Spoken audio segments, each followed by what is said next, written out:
Hey, Miles. Hey, Clarence, how's it going? Pretty good. How are you? What room am I voyeuring into? You're in the bonus room. This is the movie Ooh, room. Couple nice, of movie baby. posters right there. Big TV over there that you can't see. So that's Cool. that's where I am. Well, thank you for inviting me into your home. Hey, no worries.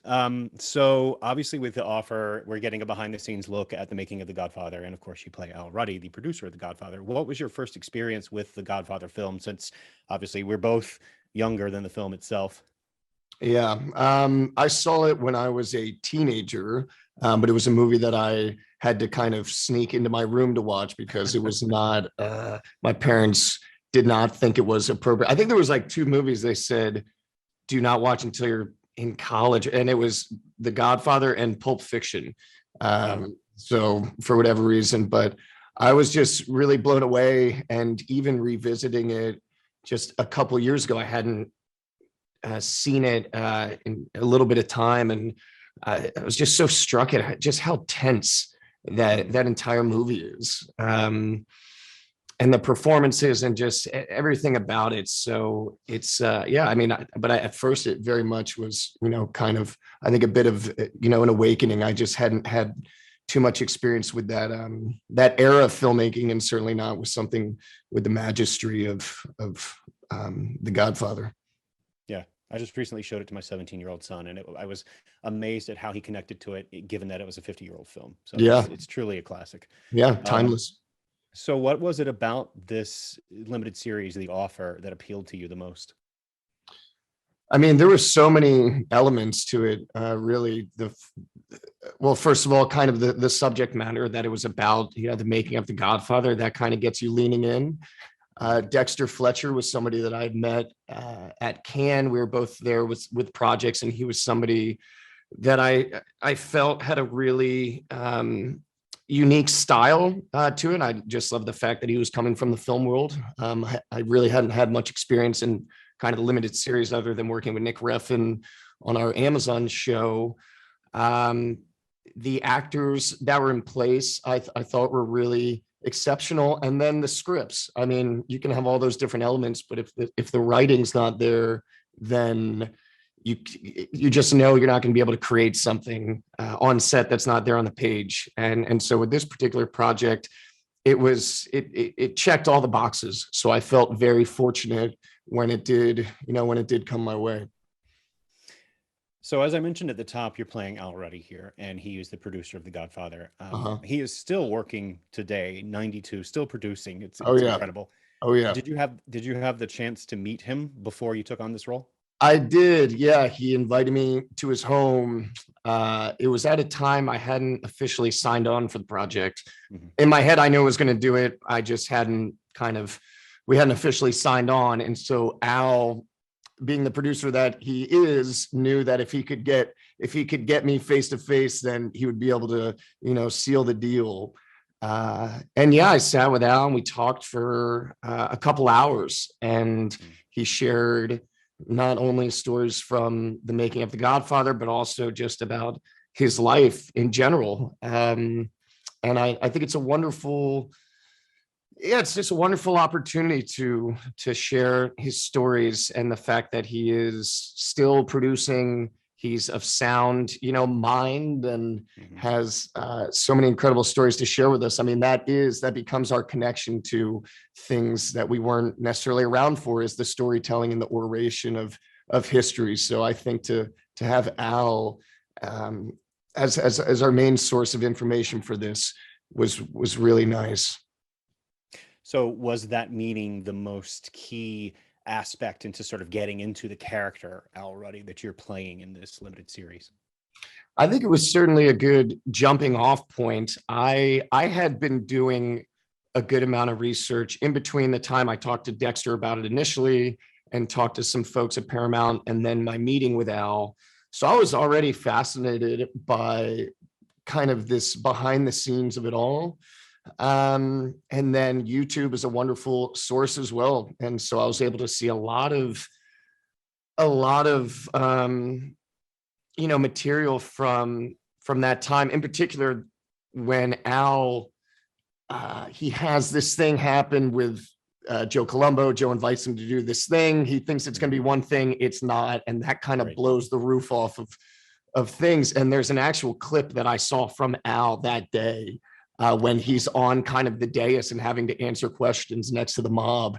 And I was just struck by, I mean, the way he composed, because every word that he said, he knew had to be very specific because he was kind of shaking both hands. And I was just taken at his kind of poise and how he came off as just a lawyer, but you could tell, I mean, the stakes were incredibly high. And so just seeing how he handled himself there was yeah, really nice.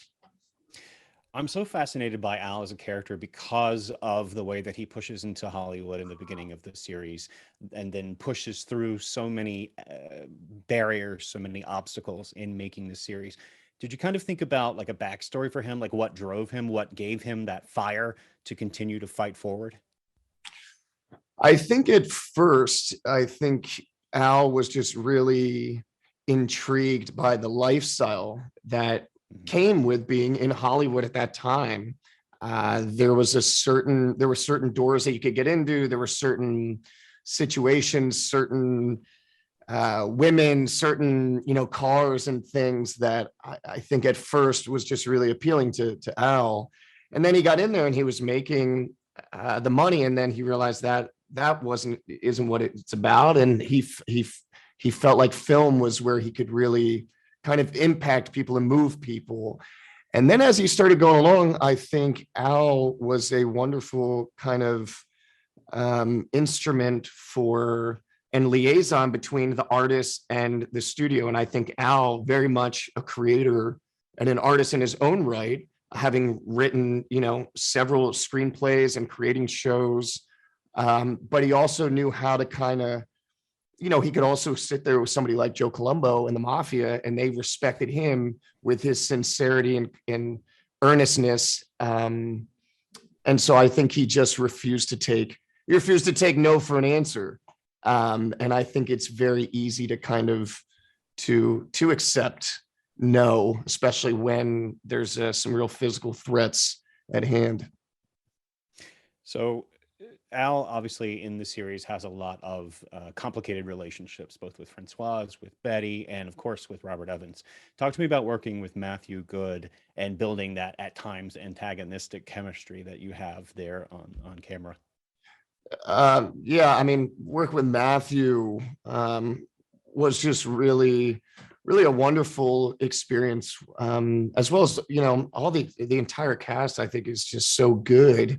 And when all the other instruments around you are so finely tuned, then the whole thing, the whole ensemble can really sing, and everything just felt so real. And with the set design and the wardrobe and everything, but specifically to Bob Evans and Matthew's portrayal of him, he was the guy. Bob Evans personified Hollywood, and he was he was the maestro. He and his tact was so sharp. And I think Al really, in a lot of ways, aspired to be that. And I think Bob showed him what it meant to really be able to get something done and to handle things, and what it took to be able to do that. And obviously our characters in the beginning, I think I used to joke with Matthew about this as we got on later in the series. I said, it's nice that Bob's not telling Al to, F off at the end of or mush or get out of here, this and that. When they finally start to kind of see eye to eye a little more was really nice. And I just enjoyed that arc tremendously.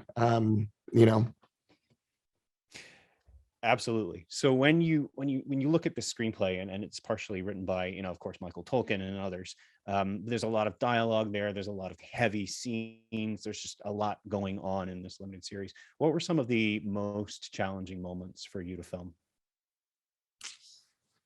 Oh man.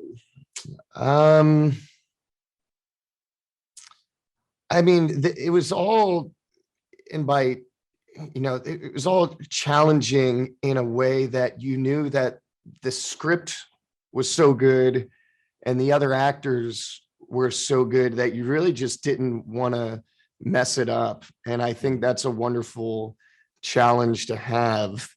Um, when I read the scripts, I basically just said, if we can capture what's on the page and give me, as the reader, hopefully the same sentiment that the audience will receive when they're watching the show, then we're in great shape, because Right. the scripts were so tight that you really never, there were no loose ends, there were no questions unanswered. I just felt like it was really so tight. But I would tell Al, I said, it's a real challenge playing you, because there's so many balls you have to keep up in the air.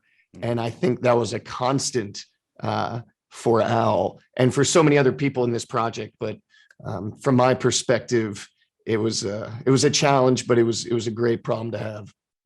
Last question for you. One of my personal favorite sequences was in the middle of the series when just before they're starting to film and they get together for the big family dinner where all of the actors come in character. Yeah, that was and, wild.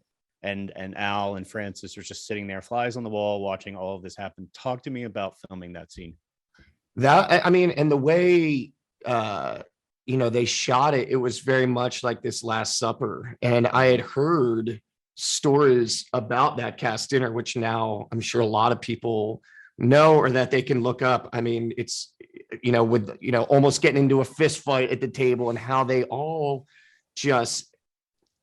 just really sat into their characters, and they had this dinner in character with, obviously, Don Corleone at the head.